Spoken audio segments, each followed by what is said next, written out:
Айнұр мен Ералы бір-бірімен студент кезінде танысады. Олар оқуда да бір-бірімен жақсы араласып жүреді. Алғашқы кездегі достықтары біртіндеп махаббатқа ұласып, олар үйленуге бел буады. Айнұр салт бойынша ұзатылып барғанды қалады. Екі жақ бір-бірімен таныс болады. Танысу барысында олар сырға салу кешіне де ақылдасып қояды. Сырға салу күні бір аптадан соң болатын болды. Айнұр мен Ералы көңілді, әрі ата-аналары да жарасып тіл табысып кеткен. Көрдің бе жаным, сені менің ата-анам өзіне қуана келін еткісі келеді. Сен уайымдап едің, ата-аналарымыз да қуанышты, дейді Ералы. Иә, енді сырға салған соң мен сенің қалыңдығың боламын, деген Айнұр езу тартты. Бұйыртса ол күнде алыс емес, мен сені қатты сағына күтіп жүрмін, деді Ералы. Міне, сырға салу кешіне де келіп жетті.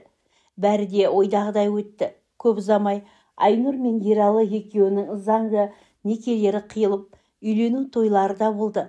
Ералы мен Айнұр бақытты. Ералының отбасы үлкен. Оның бір інісі, бір қарындасы, екі ағасы бар. Ата-анасы және жасы үлкен әжесі де бар. Ералы үйдегі үшінші перзент. Ағалары бөлек тұрады. Інісі әскерден бір ай бұрын келген. Айнұр келін болып түскеннен соң үлкен әжесі Зәурештен көп насихат сөздер естіп келеді. Жалпы бұл үйдің өзіндік ережесі мен тәртібі бар. Үйдегілер Зәуреш әженің ақылын тыңдап, айтқанын орындайды. Ералы жұмыс істейді. Айнұр келіндік міндетін атқару үшін, әрі қайын жұртымен кеңінен танысу үшін уақытша үйде Зәуреш әженің алтындай сабақтарының арқасында Айнұр да пісіп шыға келеді. Барлық салт жоралғыны тез меңгеріп алады. Отбасының көңілінен шыға біледі. Тамақты да бармағын жалап қалатындай өте дәмді етіп дайындауды үйренеді. Тіпті қайын інісі Әмір үнемі: жеңге, сенің тамағың сондай дәмді болады, жеген сайын жегін келе береді, қолыңыз дерт көрмесін деп мақтап отырады. Қайын атасы да оны үнемі құптап, біздің келін барлық жұмысты тиянақты жасайды, көп жаса келін деп мақтайды да отырады. Айнұр бұл үйдің отынан кіріп, күлінен шығып, судай сіңіп, тастай батып кеткеніне де міне 2 жылдан асып барады. Бұл 2 жыл көлемінде ол бір ұл босанып, екіншісіне аяғы ауыр болатын. Ералы жұмысында мансабы көтеріліп, ол көбіне жұмыс басында жүреді. Жанияда Әмірдің үйленетін кезегі де келіп жетті. Соңғы кездері Зәуреш әжей: Әмір шырағым, мен Ерланның балаларын көрдім. Енді сенің де келіншегің мен балаларыңды көрсем арманым жоқ деп жиі айтады. Ал Әмір асыққысы келмейді. Оның сүйікті жары оқуын бітірейін деп Әмірдің ұсынысынан қашқақтап жүрген жайы бар. Ажар мен Әмір мектеп кезінен ақ бір-бірін сүйетін. Әмір әскерге кетер кезде Ажар оны қимай жылап қалып еді. Ол жылдарда Ажар мектепті жаңа бітірген бойжеткен қыз болатын. Әмір оны біреу алып кетеді деп қорқып, оған сырға салғысы келген. Алайда оның ағасы Ералы ол кезде үйленбеген, жол ағасында екенін түсініп, сүйіктісіне мені күт деп дайындап кеткен болатын.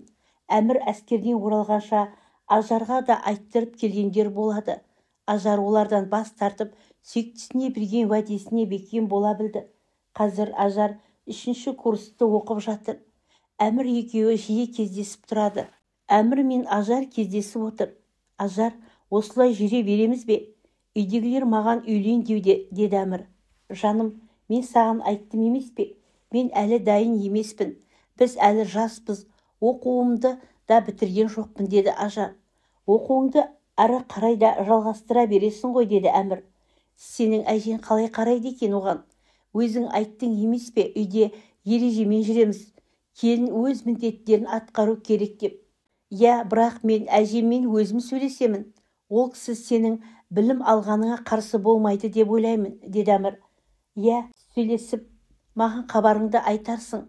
Мен ойланамын, деді Ажар.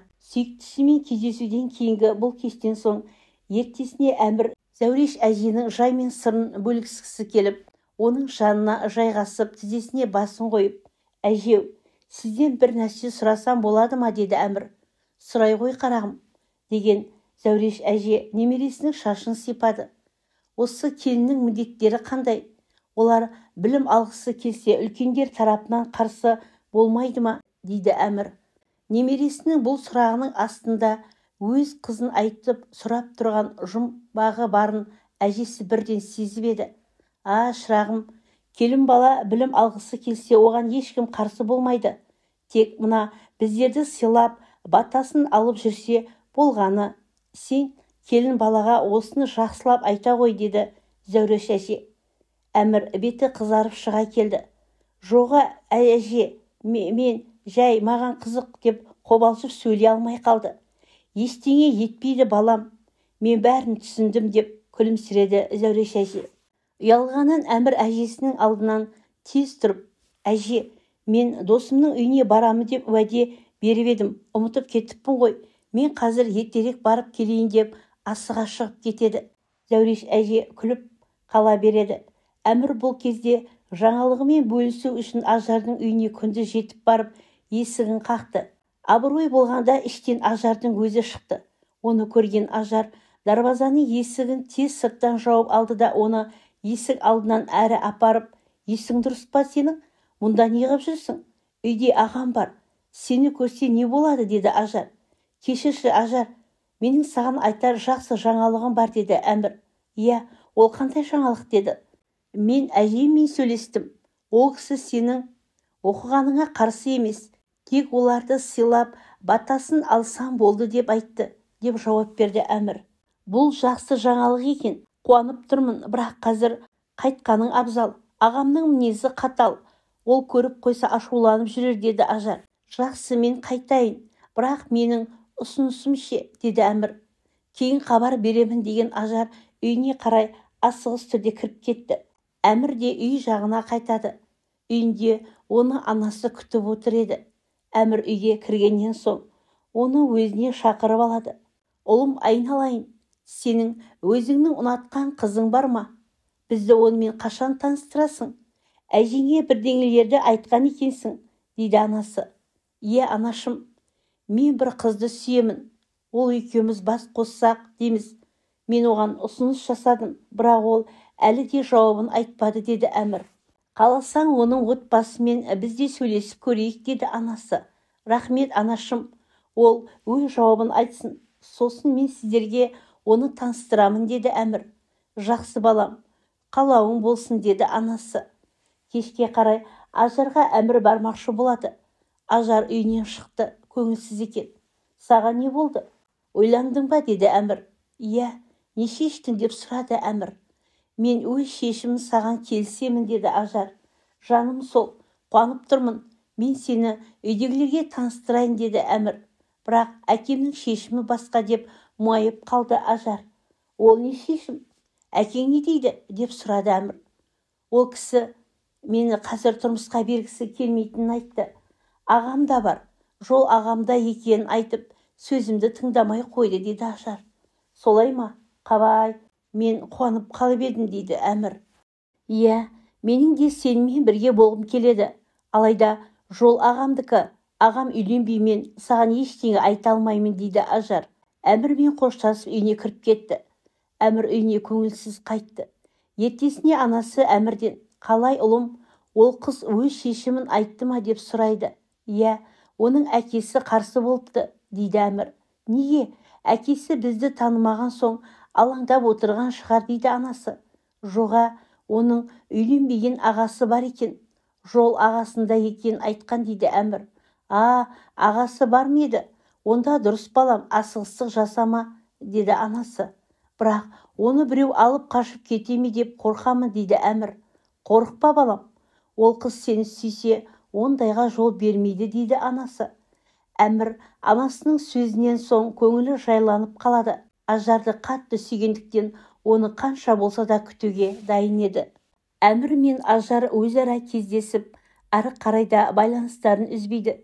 Бүгінде екеуі кездесіп отыр. Сені өзіме жар етер күн қашан туар екен? Сенмен бұлай жүргім келмейді. Сені күнде қасымда көргім келеді. Сенің қолдарынан тамақ жегім келеді, деді Әмір. Бірақ сен жеңгең пісірген тағамды үнемі мақтайсың. Мен олай дәмді етіп пісіре алмасам ше деген Ажар күледі. Жоға жаным, менің жеңгем саған қолынан келгеннің бәрін де үйретеді. Ол сондай ақ көңіл жан, деді Әмір. Ту, ол кісімен тезірек танысқым келіп жетті ғой өзі, деді Ажар. Иә, мен сені жеңгемен таныстыра аламын. Ол кісі де сенімен таныстыр деп көптен айтып жүрген еді, деді Әмір. О, жақсы болар еді. Мен жеңгеңмен танысуға дайынмын. Онда екеумізді қашан таныстырасың деп қуанып кетті Ажар. Әуелі жеңгеме айтып көрейін, сосын саған айтамын, деді Әмір. Сол күні Әмір жеңгесі Айнұрға Ажармен таныстыратынын айтады. Айнұр мен Әмір ертесіне Ажармен бірге жайлы жерге кездесетін болып келісті. Ертесіне Ажар Айнұр екеуі танысты. Екеуі де қуанып жатыр. Айнұр мен Ажар тез тіл табысып кетті. Айнұрға Ажар қатты ұнады. Олар бір жерде тұрғандықтан кейін де екеуі кездесіп те қалады. Осылай Айнұр Ажарға жақын адамдай болып кетеді. Ал Ажар да Айнұрға өз сіңілісі сияқты болып кетеді. Ыңғайы келсе екеуі де бір жерде кездесіп, сырласып та алатын күндері көп болады. Алда Ажардың ағасы өзіне ыңғайлы жар іздеп оны үйіндегілерге таныстырады. Оны көрген Ажар қуанып, Әмірге ол жаңалығымен бөліседі. Біздің де жолымыз ашылғалы тұр екен ғой деп қуанып қалды Әмір. Иә жаным, бұйырса біз де көп ұзамай бас қосатын шығармыз, дейді Ажар. Мен ол күнді асыға күтетін боламын, деген Әмір Ажардың қолынан ұстайды. Ажардың ағасы үйленеді. Оның тойы өтті. Ажар оқуын әрі қарай жалғастыра береді. Әмір одан қайта-қайта үйлену туралы сұрай береді. Ол болса бүгін әкесі мен анасына бұл туралы айтамын деп уәде береді. Үйіне келген Ажар ата-анасына өзі туралы айтпақшы болады. Анасына: анашым, менің жігітім маған үйлену туралы ұсыныс жасады. Сіздермен отбасын таныстырсам деп едім, дейді Ажар. Жақсы қызым, әкең не дейді екен, деген анасы күйеуіне қарады. Ажардың әкесі: қызым бой жетіп қалыпты, енді бағын байламайық, деді. Рахмет әке, мен оған хабарын айтайын, деген Ажар қуанып сыртқа шығып кетті. Сыртта оны Әмір күтіп тұр. Оған: жаным, әкем рұқсат берді, енді отбасымен таныстыра бер, деді Ажар. Рас па? Бұл жақсы жаңалық қой, деген Әмір қуанып кетті де үйіне бұл жақсы жаңалықты айтпақшы болып қайтады. Үйіне келсе ешкім жоқ екен. Барлық бөлмені көріп шықты. Сыртты да айналып келді. Алайда үйде жан пенде жоқ. Әмір ештеңе түсінбейді. Көше жаққа шығып, айналасына қарап тұрған кезде көршісі: Әмір, сен келдің бе, деп сұрады. Иә, қызық, бірақ үйде ешкім жоқ. Сіз олардың қайда кеткенін хабарыңыз бар ма, дейді Әмір. Иә, олар ауруханаға кетті, деді көршісі. Не, үйдегілерге бірдеңе болды ма, әлде әжеме, деген Әмір ауырып жүрген әжесін ойлап қорқып кетті. Жоға, әжеңде бәрі жақсы, деді көршісі. Енді кім, не болды, деген Әмір одан бетер қорқа бастады.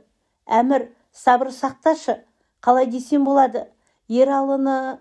Не, ағам қайда? Оған не болды, деді Әмір.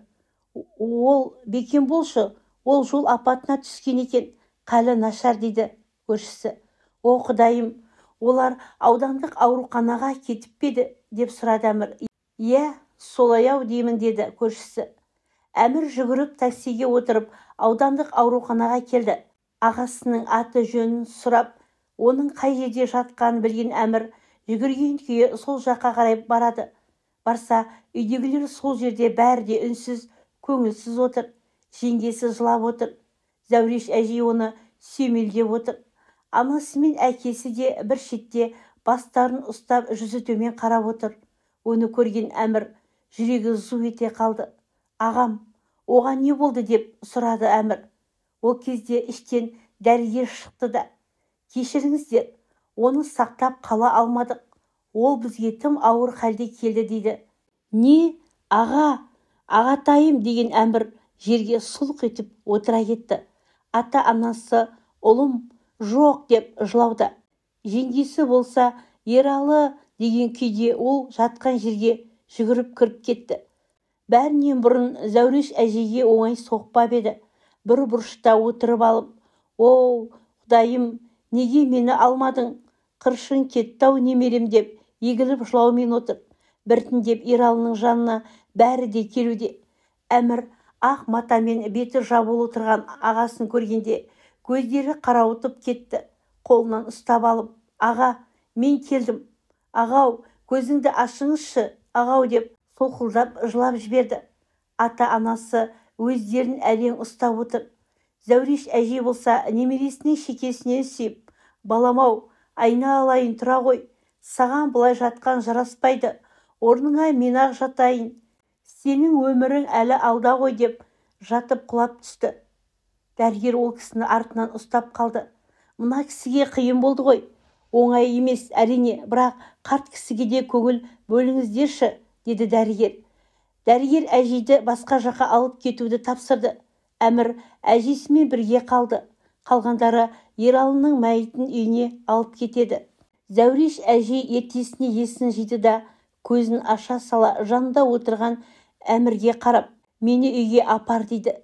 Әмір басын изеп, оны үйіне алып барады. Үйдегілер жаназаға дайындық жасап та кеткен еді. Улап, шулап, ақылап, үхілеп жылап жатқандар Зәуреш әжейдің одан бетер жүрегін ауыртты. Немересінің жансыз денесінің қасына келіп, көздері қарайып, басы айналып барады. Сонда да жанына отырып, онымен қоштасты да сол жерде тағы да есінен талып қалады. Өзгелер оны бір бөлмеге жатқызып, дәрігер шақырды.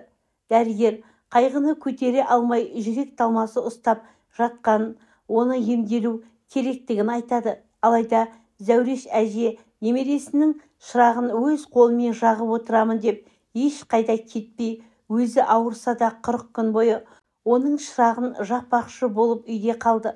Ал Ералыны ақтық сапарға шығарып салды. Айнұр балдарын құшақтап жылап қала берді. Алдағы уақытта Зәуреш әже жүрегінің дертіне қарамай, немересінің шырағын бір рет болсын сөндірмей жағып отырды. Түн болса да келіні, «Өзім жағайын, сіз ұйықтап демалыңыз» десе де, «Жоқ, ол өшпеу керек, оны қадағалау керек. Сен шаршап жүрсің, өзім қараймын» деп қиналып жүріп, сол шырағданның қасында түнеуді әдетке айналдырды. Балаларынан айырылып қабырғасы қайысып жүрген Әмірдің ата-анасы үшін қарт әженің мұндай күйі қатты толғандырды. Бірақ қанша айтса да қарт әже ешкімді тыңдағысы келмеп еді. Жан тыныштығын тек қана осылай тапқысы келді. 40 күн өтемін дегенше өзі де азып тозып кетіп еді. Көздері шүңірейіп, кіртиіп, ішке кіріп кеткен. Қанша күндерді шала ұйқымен өткізген Зәуреш әжейдің бүгінгі астан кейін шамасы да қалмап еді. Басы айналып құлап түсті. Оны дереу дәрігерлерге жеткізіп салды. Дәрігер оны біршама уақыт емделу керектігін айтады. Бұл жолы Зәуреш әже ауруханада жатыр. Ешқандай нәр татпай жүргеніне де біраз уақыт болып қалған. Әдеттегідей оның қасында Әмір болады. Әмір әжесінің жанында жатып, оған күтім көрсетуде. «Ералы балам пеште мені күтіп отырған болар» деп көз жасын сүртіп қояды. «Әже, ол не дегеніңіз? Олай айтпаңыз, сіз әлі жазылып кетесіз» деген Әмір оның көз жасын сүртіп қояды. «Балам-ау, мені қашанғы жүрер дейсің? Қалім болса мынау, мен де көп ұзамай Ералымның артынан барамын» деді Зәуреш әже. «Әже, сізге тынығу керек, келіңізші мұнда, жатыңыз» деп Әмір әжесін жатқызды. Зәуреш әже болса жылап жатып, көзі ілініп кетіпті. Әмір оның үстіне жамылғы жауып, өзі сыртқа шықты. Бұл кезде Ажар да Зәуреш әжейдің халін білу үшін ауруханаға келіп қалған еді.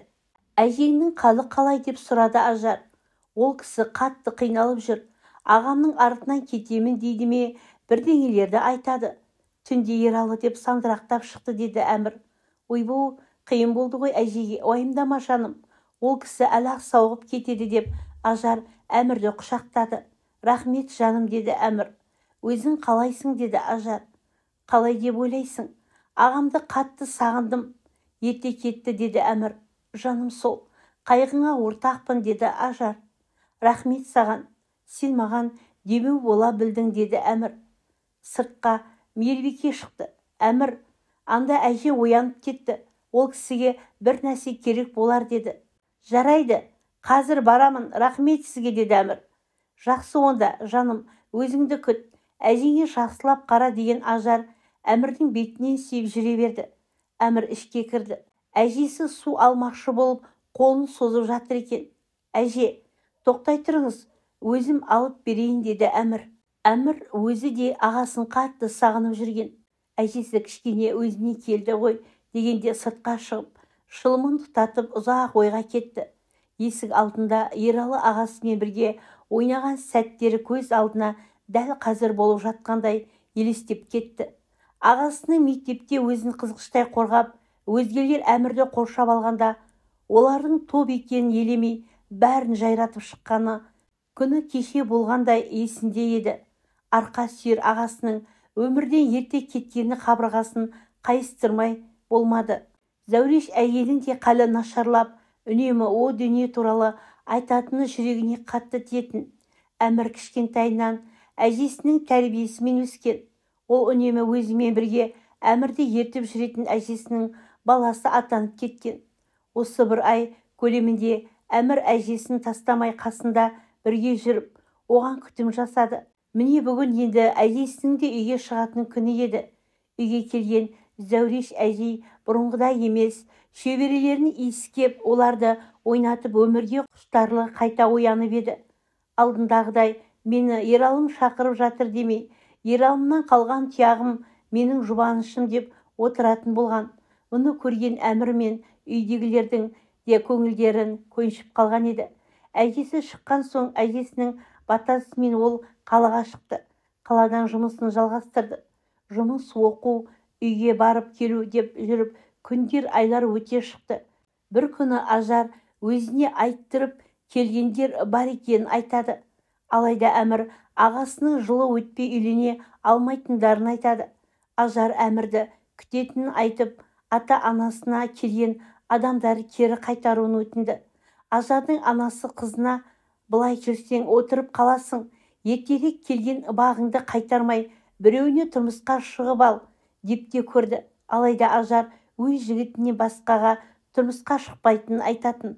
Міне Ералының жылы болатын күн. Көпшілік туған туыс бәрі жиналды. Туысқандар арасындағы ең үлкен де Зәуреш әже болатын. Құран оқылып болды. Құда жекжат тарасты. Енді тек ағайын туыс қалды. Өзара әңгіме барысында туысқан Өмірәлі ағасы жесір қалған Айнұрдың тағдырын талқылайық деп ой тастады. Бәрі де тыныштала, Өмірәлінің сөзіне құлақ аса кетті. Сіздің қандай ойыңыз бар?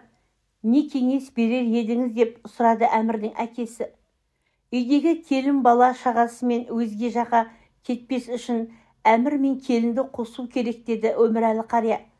Мұны естіген Әмір ішіп жатқан суына қақалып қалады. Әмірдің әкесі үндемей отыр. Әмір бір нәрсе дей алмайды.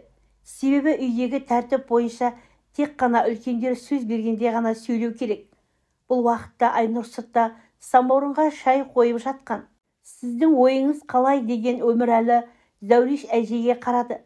Зәуреш әже немересі Әмірге қарады. Әмірдің көздерінен ақ оны қаламайтынын көрген Зәуреш әже ойланып қалды. Дегенмен бүгін бұл мәселе шешілуі тиіс еді. Зәуреш әже де көптен осы сауалды ойлап жүрген болатын. Мен де сіздің сөзіңізбен келісемін, қайным, дұрыс айтасыз. Келін мен Әмір әмеңгерлік салты бойынша бас қосуы керек. Балалар әкесіз қалмауы керек. Әкесінің орнына өзге емес Әмір бассын, деді Зәуреш әже. Бұл сөздерді ішке шай дайындап әкелген Айнұр естіп қалды. Оны өзгелер байқамаған еді. Оның келіннің қолынан түскен кеселердің сықырлы арқылы біледі. Келін айналайын, абайла деген енесі оған кейбір ысынған ыстың қалдықтарын ұстатты.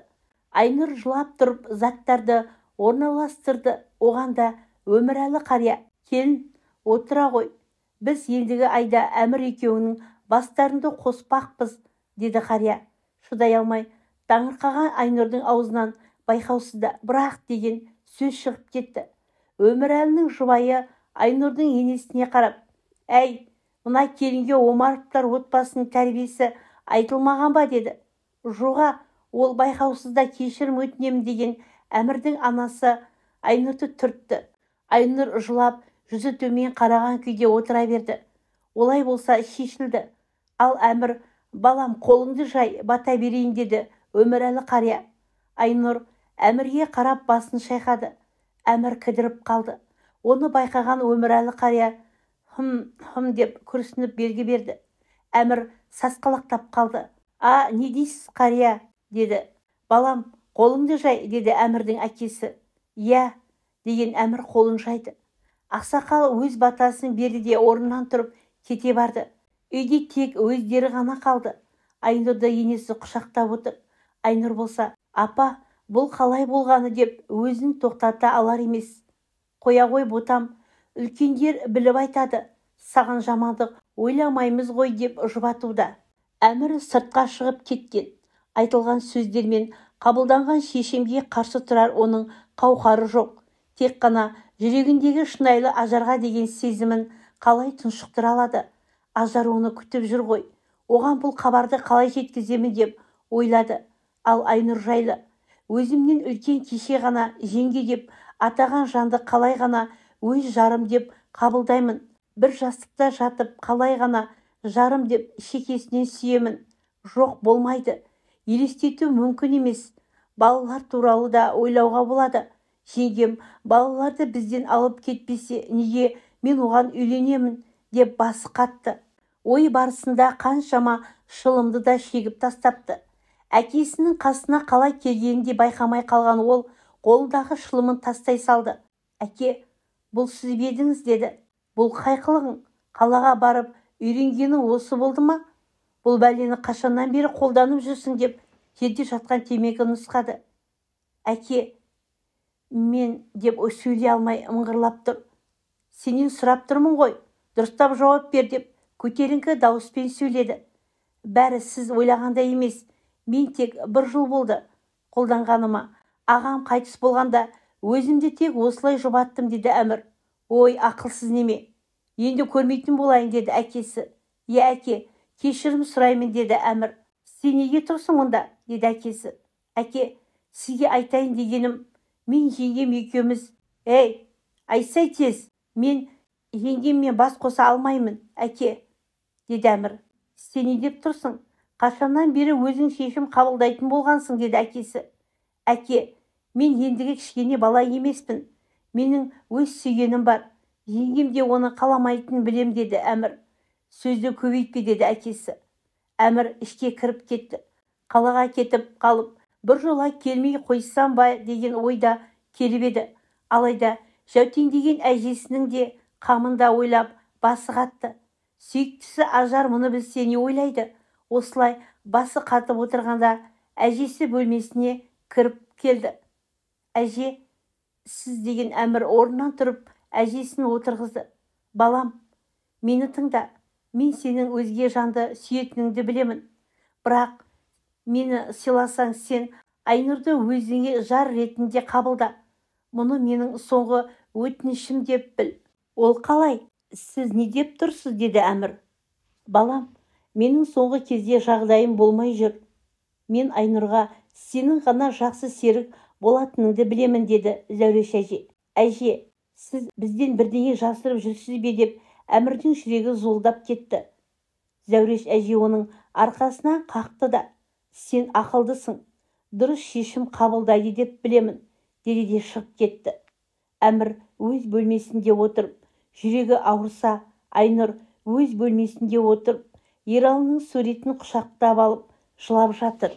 Сүйіктім, мені неге осындай жағдайға тастап кеттің? Мен ерке баланың сүйгенімен де танысып, онымен сырлас болып едім. Оның сүйген жігітіне тұрмысқа шығамын деп қалай айтамын деп солқылдап жылай берді. Әмір көшеге шығып кетті. Ауыл шетінде өзен жағасына барды. Барса ол жерге Ажар да келген екен. Оны көрген Әмір оның қолынан ұстайын деп еді. Ажар, бұлай жасағаның дұрыс болмас. Енді мен саған бөтен адамын. Елдің сөзінен бәрін де естідім. Сен жеңгеңе әмеңгерлікпен үйленгелі жатыр екенсің ғой, деді. Оны шығарған мен емес, мен оны қаламаймын. Қаласаң екеуміз қашып кетейік, деген Әмір Ажардың қолынан қысып ұстап алды. Жоқ, олай етпе, мен сені сүймеймін. Мен тұрмысқа шыққалы жатырмын. Қош бол, деді Ажар.